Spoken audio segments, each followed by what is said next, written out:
Hold on, quick intermission. Yes, at the beginning, I know it happens sometimes. Just get over it, okay? So I've been gone for quite a long time, and in that time, things have happened. I am going to make a video about it on my vlog channel, which I will announce properly in the following video, the video after this one, the one you're about to watch. Anyway, I hope you enjoy this video. I've done my best to make sure it's not too outdated. However, the punchline is on the way, and I'm sure you'll all understand when you see the punchline why it is a punchline. Okay, enjoy the video. Okay, enjoy the video. Bye-bye.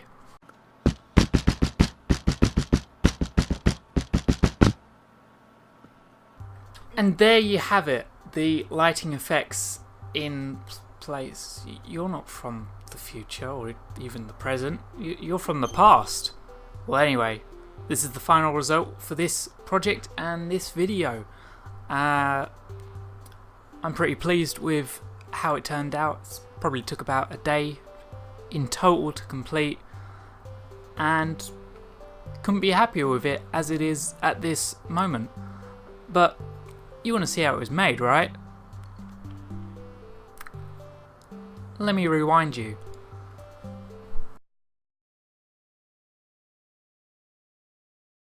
And here we are, back in time before the lighting effects have taken their place above the cabinets.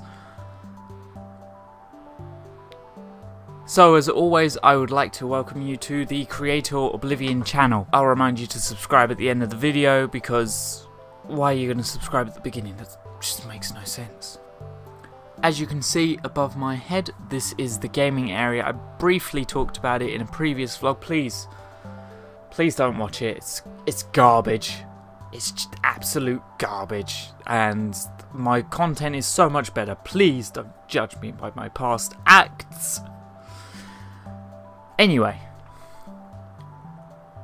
the gaming area has been made so that we can quickly take the big consoles away. Sorry, you're not one of the big boys. So we can take the PS4 and the PS4 Pro, take them down, put them away, and bring out the Xbox 360s and plug them right in. All of the plugs and wires are already lined up for us, so it's literally just a plug and play system, which is a pretty cool idea, if I do say so myself. Anyway, back to the project. As you've already seen, the lighting effects are going to take place above these cabinets, and the HomeHub, this little Raspberry Pi 2, is going to take place here, hopefully. But before I could get started on this project, I needed a few things. Let me take you to the table. I needed a Raspberry Pi 2 with OS installed on micro SD, 7-inch screen with thermoplastic stand, that's very specific, unbelievably short HDMI wire, an obscure reference, jumper cables, roll of RGB LEDs, more electronic wires, seriously there's no end to them, and some wire clippers. Oh, and a soldering iron, solder mats, desoldering tool, water pistol, and eventually this pan arms thing. I think that covers everything. First of all, I researched what I could about this LED strip and what code would be needed for it. Thank goodness for Amazon having the LED strip code in the title, or I would have been lost with what to do. Using this website, link in the description, I found that any more than 30 individual LEDs would need an external power source to power it. This narrowed the project to being only over the cupboards, but the full project will come in time, and I'll explain a bit more at the end of this video. Testing.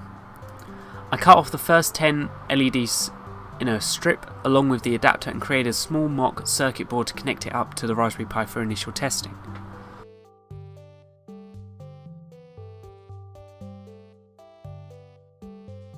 Fantastic, it worked and cycled through a load of different animations. Using advanced technologies, I measured up the individual LED strip pieces and then measured up the cupboard's length to find out how long the LEDs needed to be spaced out. Using the wire clippers, I then gradually and painfully snippered the ends of the cable covers off to expose the wire, and soldered it all together using the soldering iron, solder, desolder tool, and water pistol.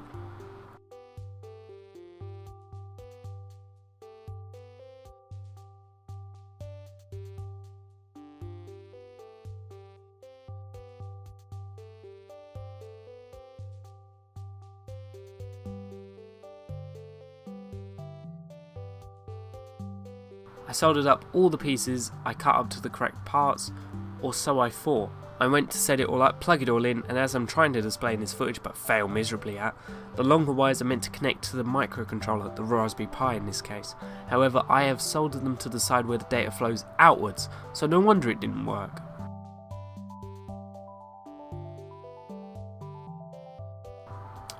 I fixed this up and huzzah! It works.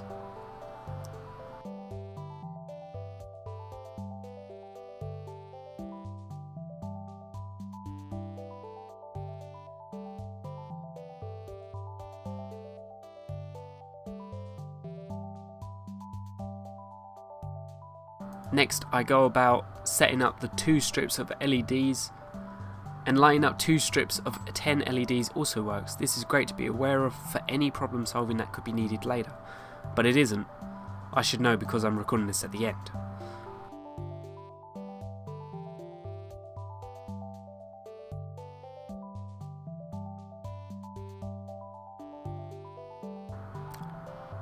So pretty.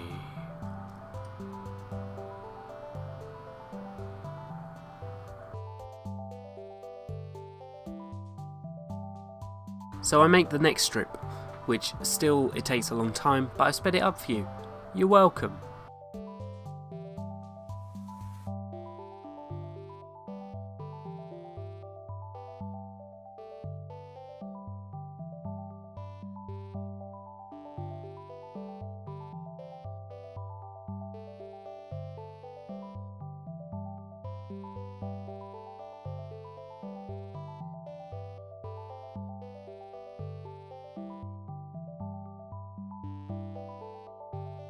And then I left it all for some time, in a corner to gather dust. Winds of change had arrived at my door and... Salem, what did you do to my script? Anywho, I took the strips out of storage, tested them and found that they needed some repairing. This one had the power line come loose from the poor soldering job I did before I had the Panarm thingy from Pi Moroni. Not sponsored yet, but you could be the first. After fixing up that issue, I found that the first LED in the strip had lost its connection to the data line, so I desoldered it, took a new single LED and soldered it in place. I'm not sure if it's time or this thing, but my soldering has gotten far neater. It's probably the Panarm thingy. Then I soldered on some angled pin headers, check out my last video if you want to know what they are, to make the connections just a bit easier. Checking the other line of LEDs, I find that this one LED is stopping any power getting through, so I take it away and fix it with some improved soldering skills, and voila, all better now. There, all nice and double checked. Now to plug it in and activate it all. I downloaded this code for a basic lighting effect. It's pretty straightforward using the website, the link is in the description. Once that's all set up, it's basically just putting everything in its place.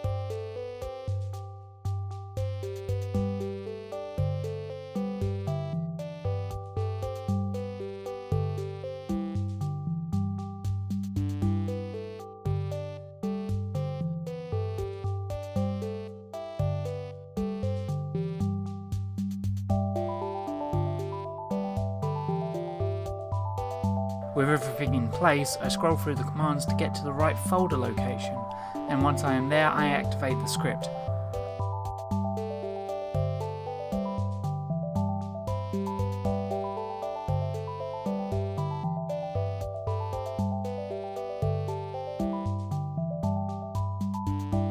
Isn't that pretty?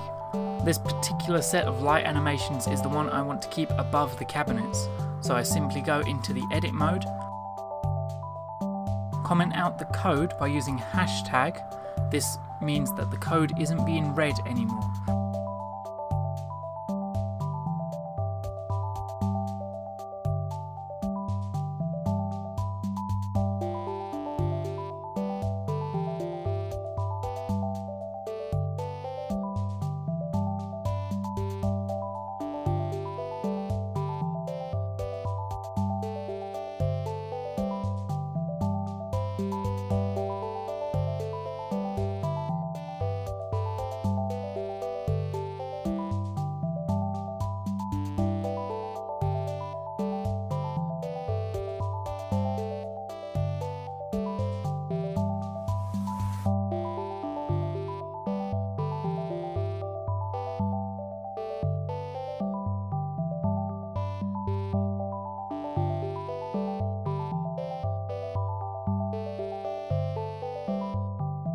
After doing this, I find that I need to uncomment a definition for wheel, which is used in the animation I wanted, as commenting it out crashed the program.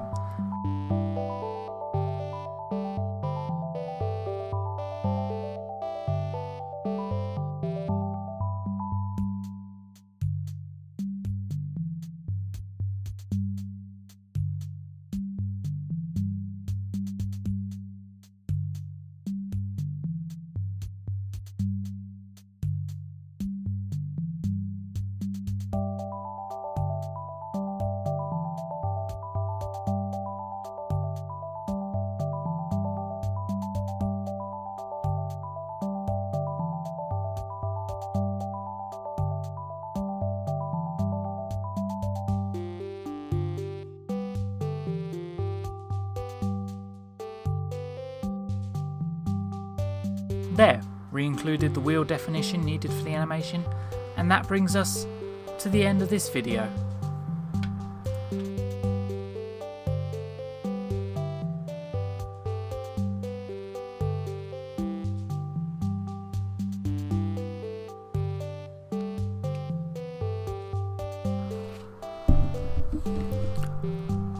All caught up now?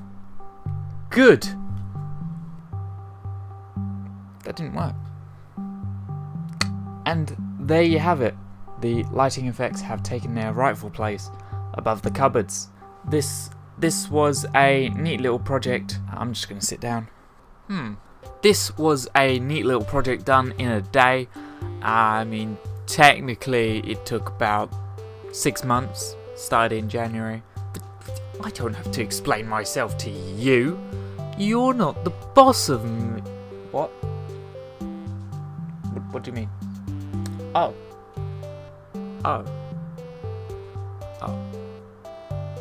So, my editors just told me that you are the boss of me. What's that over there? Look over there. Subscribe! Nice save, Salem. Cheers. This project, among with many others on my channel, has been long overdue, and I am glad that it is finally done. The next step for the lighting effects portion of the HomeHub project is to include some buttons along this wooden beam or underneath it. This is the shelf holding up the consoles, obviously. But this is where I hope to have some buttons installed, about three this side and about 3 this side, either here or underneath, just hidden away by the postcards. One for PS4, one for Xbox 360, and then one to turn it all off. And those will control lighting set up behind or possibly underneath the consoles to give it a nice glow. The HomeHub project itself, not the lighting effects, the HomeHub is going to expand a whole lot more. I have quite a few videos planned up until December, but the HomeHub is probably not going to make it in there for now. If I find out that I've got more time than I believe I do, then I will happily expand upon this project, but for now I'm going to be leaving it as it is, and the next advancement, including the buttons and interactivity, will probably appear as part of a mini project for the time being. What's a mini project? I'll tell you in the next video. Recently on Reddit I've been creating some buzz about a community collaboration project for reviving this little thing. A Digivice. I loved it. Years and years and years of entertainment in this thing. It's just a simple little toy and I love it, but mine broke. They're expensive to buy again, so I thought, do you know what? Why not make it? It will interact with the HomeHub project, I assure you. At some point. So it is relevant to the HomeHub video franchise, but it's a bit of a stretch really. Anyway, I would once again like to thank you for watching this video. Make sure you like the video, subscribe, share it with everyone you know. Everyone. Okay, alright. No, but seriously, share the video out, please. Okay, bye.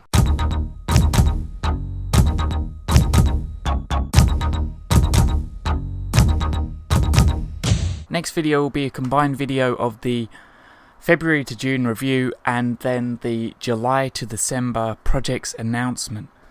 I've made a pretty neat schedule for that video and I'm really looking forward to showing it off, so